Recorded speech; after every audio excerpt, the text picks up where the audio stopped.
Okay.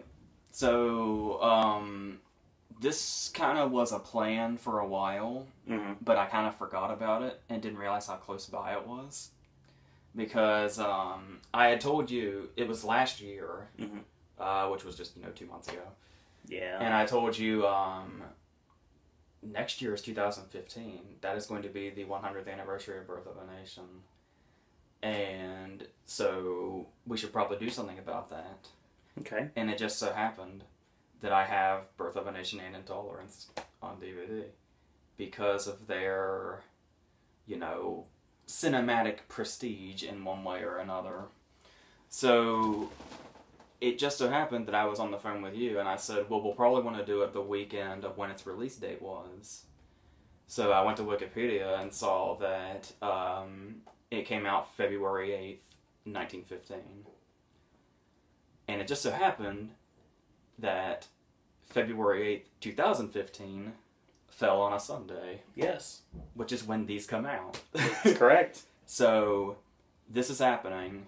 We're even filming it now. It's being filmed and it's going to be put right on YouTube. Yeah, we'll get it up as soon as possible. That's the reason the movie reviews are going to be 2 days late this week.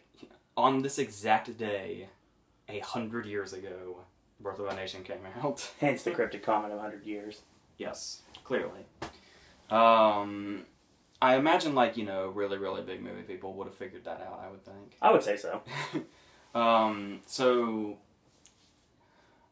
now, yeah, I probably seemed a little excited about that, so you're probably a little concerned. But yes, listen. I know your first question was, why in the fuck do you own Birth of a Nation on DVD? Who would do that? Well, for starters, both of I blind bought both of these at the same time online because I knew that they were basically the start of movies in America.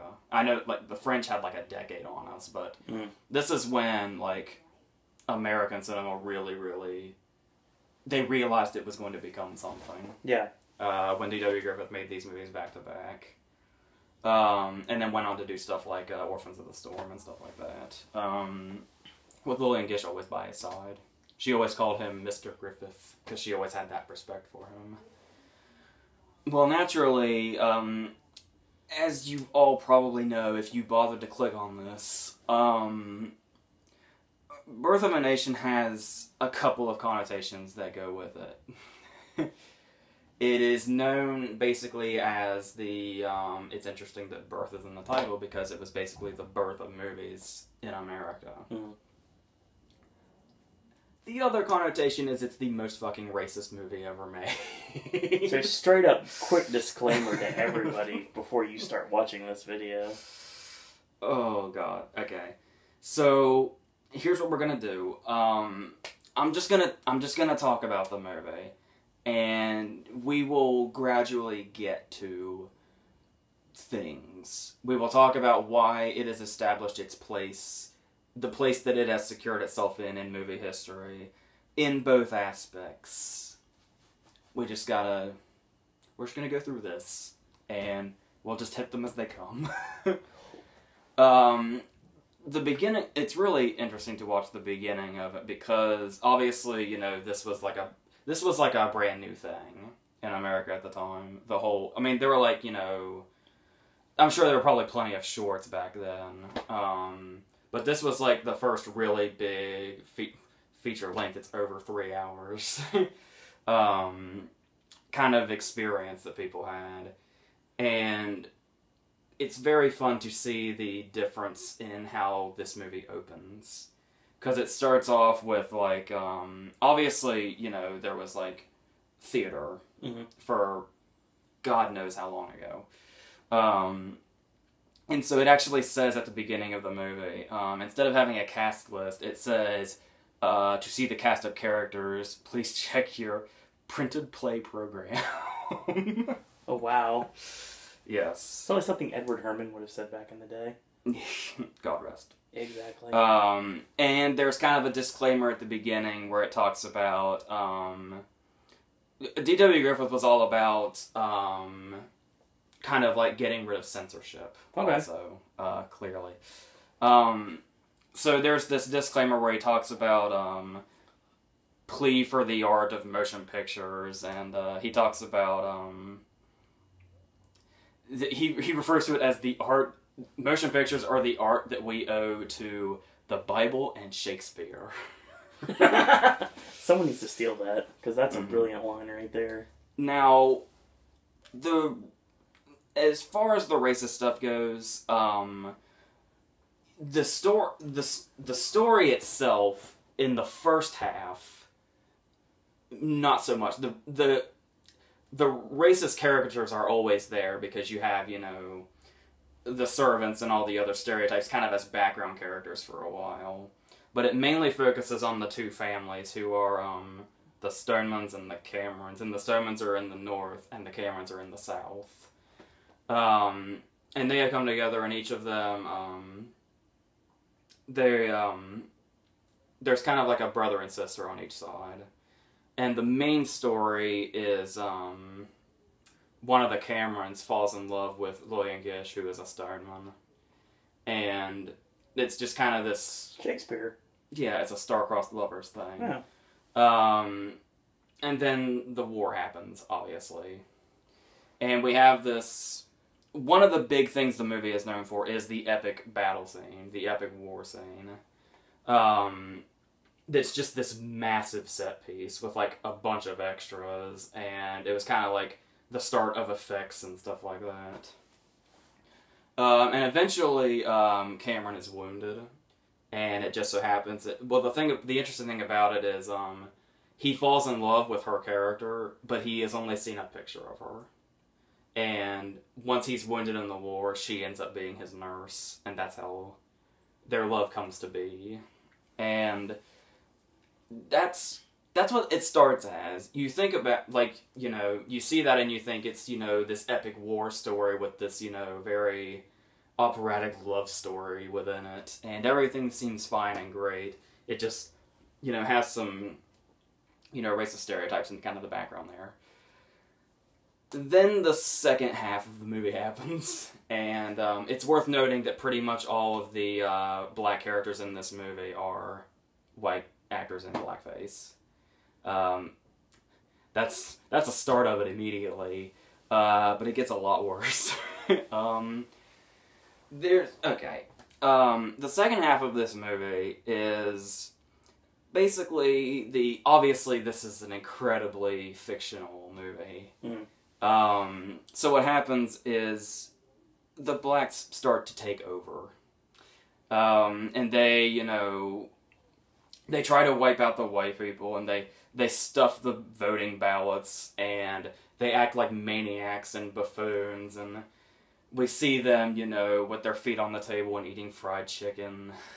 Yeah, like, for real. There's actually a scene of a dude eating fried chicken. It's very, and it just portrays them as, like, these scary villains. Like, they're all, it's like a zombie apocalypse movie or something. Only they're treating black people as what has overrun the world and is completely tearing it apart with their stereotypical ways. There's even a moment where a black guy is approaching a white woman, and he won't get away from her. So, in order to get away from him, she intentionally jumps off a cliff to her death to get away from him because she is that scared of him. Now, and yes. Now, here's the thing. Yeah, it's an extremely... I mean, even in that time period, even in 1915, people were, like, starting riots over this. Because it was just... it was very much out of control. But that is not where the controversy ends. Naturally, since the black people are portrayed as these out-of-control maniac villains, we see Cameron witnesses these white kids trying to get rid of a black kid that's near them. So the kids dress up like ghosts to scare him away. And this inspires an idea in Cameron, and he forms the Ku Klux Klan. and the climax of the movie is the Ku Klux Klan riding in to Ride of the Valkyries and taking the black people down. Yeah. Very, very questionable material. Like, even in 1915, this was incredibly questionable material, if you want to put it as mildly as you can. But the thing about it is, it's so, I understand it's absolutely offensive, and, you know, it's embarrassing to look back on. And it's kind of it's such a division, too, because it's really, honestly, I feel it's really just bad luck that we have this movie that basically defined what movies are now technologically and showed that you could make a big epic story into, you know, a 3-hour movie that people would actually go see. We have that movie that started movies in America, and it just happens to have this in it. It just feels like bad fucking luck. Yeah, I can see that. But that's what we've had for 100 years, and people will always have, you know, both sides of it.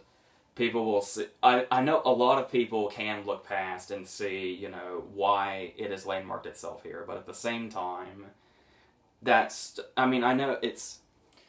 a white person, so I can't necessarily judge, you know, I can't fully feel offended the way, you know, a black person would watching this. Yeah. So to me, I understand how offensive it is, but also it's just, and I don't mean this in, like, a positive way by any means, it is so over the top in its offensiveness, it's laughable. Like, I tried to explain this to you. They actually have a scene where one of them is acting like a maniac while eating fried chicken. It is so absurdly offensive and off that it's just... Something that would be parodied today. Yeah, this, like this day and age. Spike Lee's movie Bamboozled. That's exactly what's coming to mind. Yes. Yeah. But yes, unfortunately, this just happens to be the movie that started let's talk about this. Let's talk about how the technology of this movie and what Griffith did with the images and how he created this story and why it has its positive place in movie history as well as that negative one. There's pretty much every possible trick you can imagine that you see today came from this movie. Like I said, first of all, you have the epic scope of battle scenes and stuff like that. There's the use of illusion. One thing is the battle scenes look really epic in scope and like they have, you know, thousands of people charging at each other. Yeah. But there's also moments where there's smoke bombs going off, and that is to hide the fact that there's nobody on that other side. But it makes it look like there's a whole battlefield of people. It's ingenious. There's those visuals like you see in Scorsese movies lately. He uses it a lot, but the one time it really stands out is the first time we see the picture of William Gish that he, you know, holds dear to him. It's just her picture, and it's a circle, and the whole screen is black around it, and that's all the image is. That visual comes back a lot in the movie, but that's the one where it really stands out. It does editing tricks. The score was a new thing. Film language in general. Griffith was really well known for his his close-ups, and it also kind of brought around tracking shots too. So pretty much every possible technique there is to filmmaking that you still see today was born with this movie. So it does deserve both reactions to a good and bad. And I can, like, if somebody wants to totally shun this movie and say, just kind of ignore it, and despite its place in movie history, you know, yeah, you can't, I wouldn't blame somebody for just saying, you know what, no. I wouldn't be surprised if this versus is kind of not attended as much as the usual ones. but the thing is,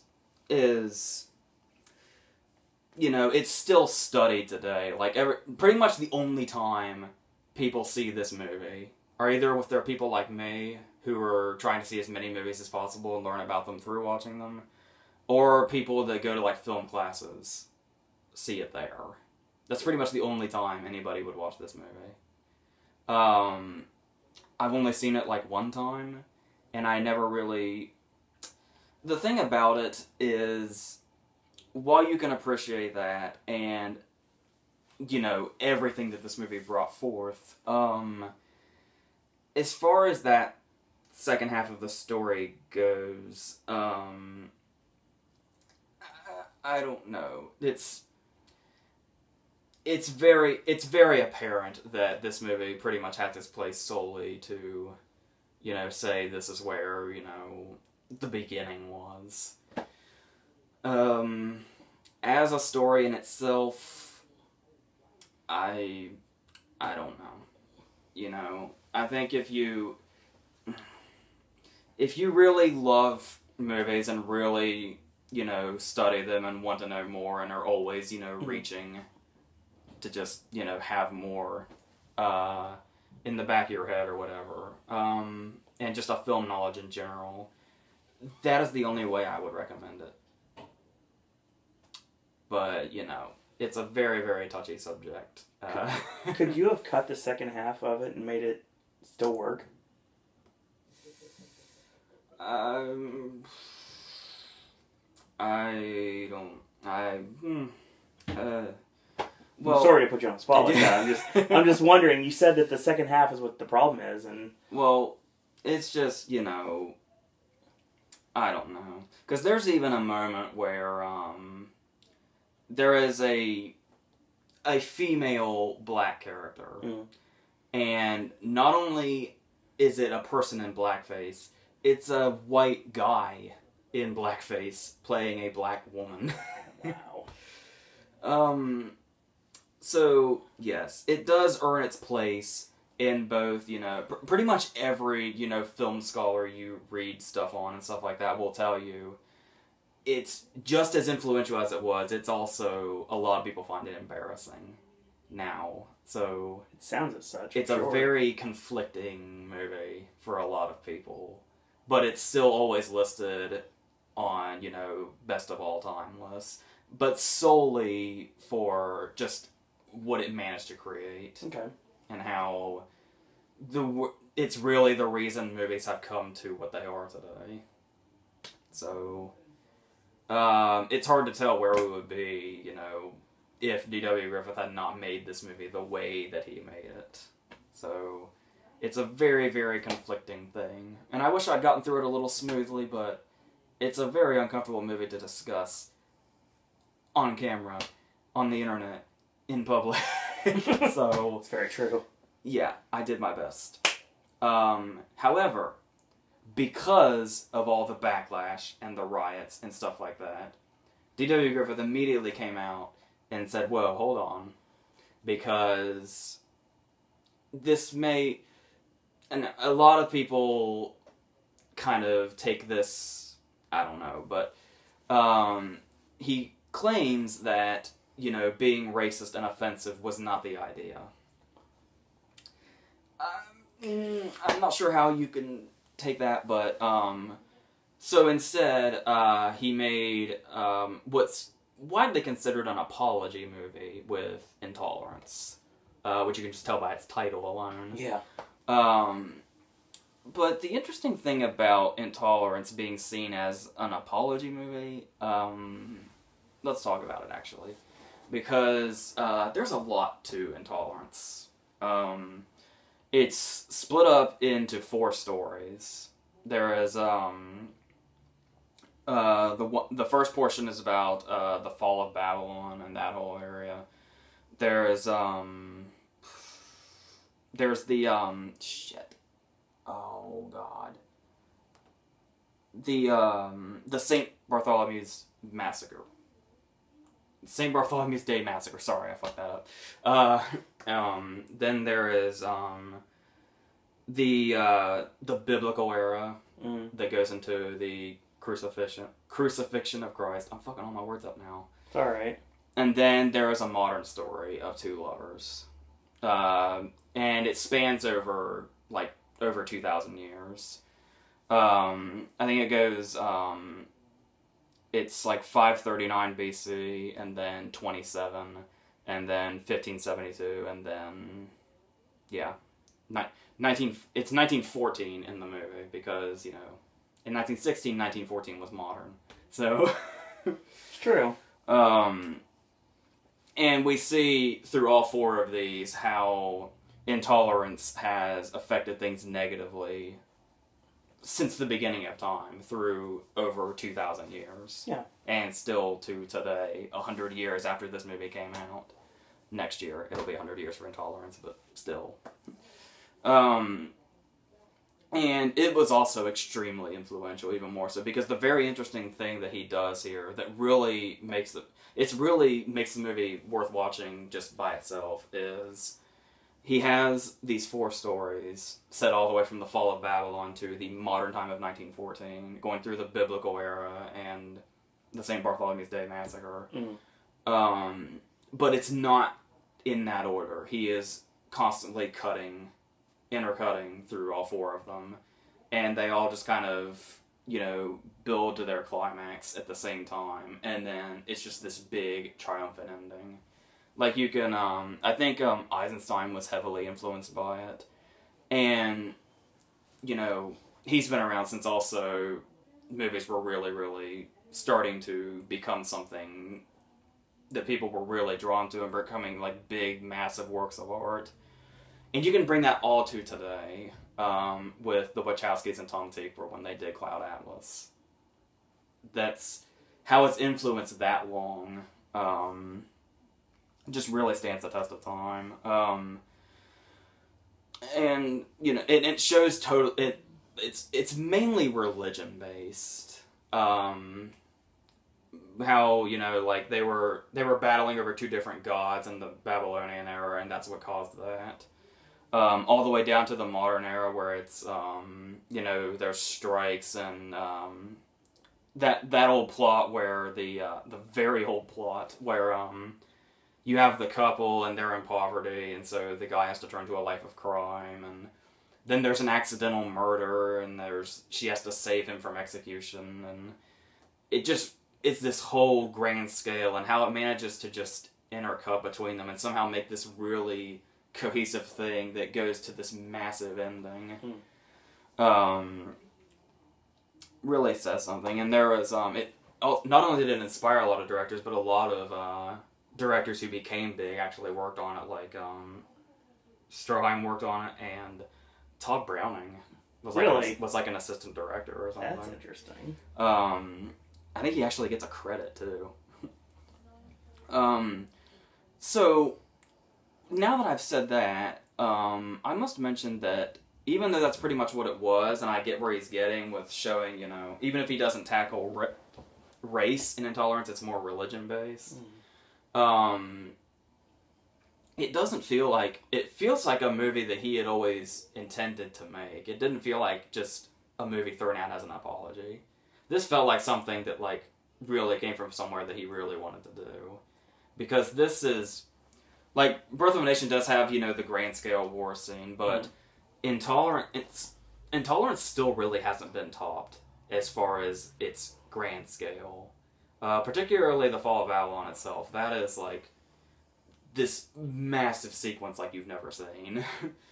And that showed that, like all the grand scale movies that we've seen, like, like Lawrence of Arabia and Ben-Hur and all of those, this movie showed the movie industry that movies like this can exist, that are this gigantic, and they can work and tell really great stories.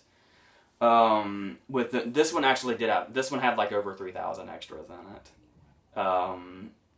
So yeah, I never saw it as just kind of an apology movie. I thought it was definitely, him going for a grander scale and showing that you can do even more things than we thought with the first movie before it. And it's definitely much more of a, a story-driven movie. Even if it does, obviously it has, a lot of melodrama, because that's, what silent movies, especially that far ago, were. And they both kind of, stick with those tragic love story themes. But, in the long run, just the way it's cut like that, and just how, influential that was, says a great deal about it. So, yeah. This is the part where I say which one I prefer. Yeah. Clearly, Birth of a Nation did do, a lot of things for the very first time, and really showed other people that were like-minded and wanting to create something like this, that it was possible and what they could do with it. But I think Intolerance, he had much more of a grasp on it, as far as how much you can do and a story element. And without being offensive, for the most part. So, yeah, like I said, when you have, like, when you have a movie when you have the effects that you do today, 100 years later, and you have a movie from 1916 that still can't quite be topped in scale, that really says something. Yeah, very much so. So yes, clearly, if you're going to watch one of these to kind of, hopefully inflate your movie knowledge and, get a grasp on what all movies are capable of and what people saw that made them realize things like this were possible, I'd go for Intolerance.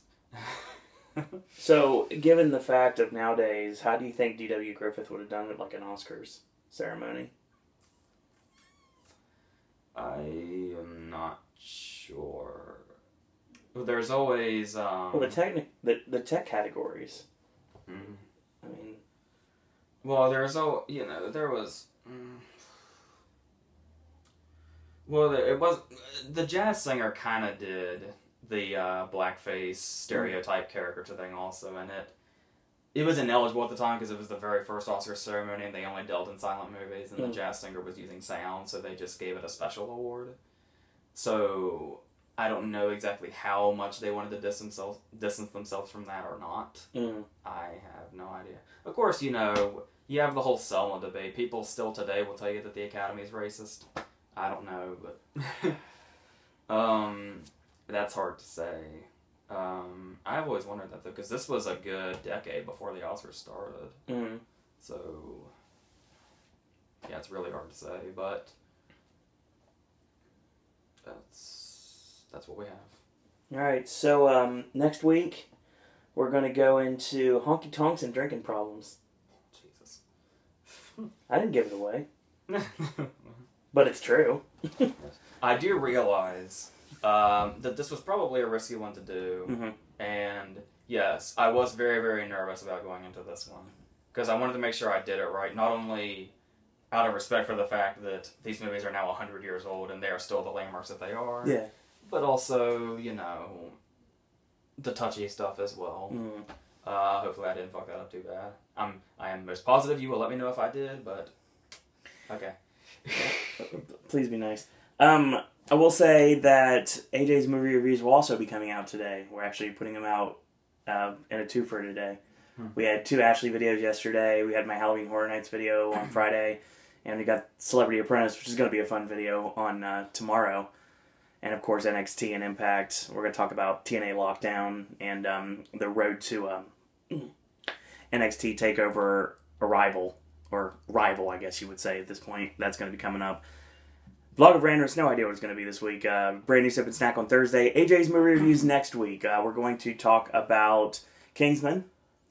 And, yeah, it sounds like it's a good possibility that 50 Shades of Grey is going to be on that video as well. And if not, we'll make sure that we get that video out to you guys regardless. And a bunch of other limited release stuff that we have not got a chance to talk about yet. I'm looking at hopefully doing The Voices with Ryan Reynolds and What We Do in the Shadows. All right. So that being said, thank you guys and girls out there for watching. AJ, any parting words? No.